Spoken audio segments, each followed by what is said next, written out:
أعوذ بالله من الشيطان الرجيم. بسم الله الرحمن الرحيم.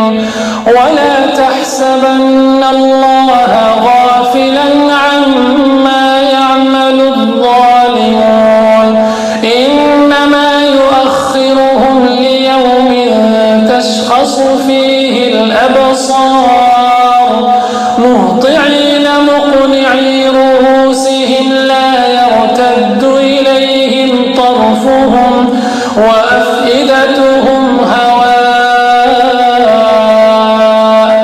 وأنذر الناس يوم يأتيهم العذاب فيقول الذين ظلموا ربنا أخرنا إلى أجل قريب نجب دعوتك ونتبع الرسل أولم تكونوا أقسمتم من قبل ما لكم من زوال وسكنتم في مساكن الذين ظلموا أنفسهم وتبين لكم كيف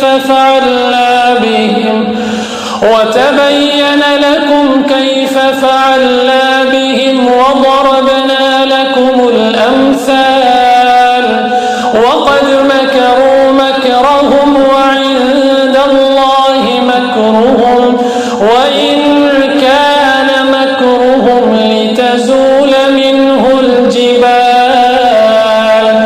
فلا تحسبن الله مخلف وعده رسله إن الله عزيز ذو انتقام. يوم تبدل الأرض غير الأرض والسماوات وبرزوا لله الواحد القهار وترى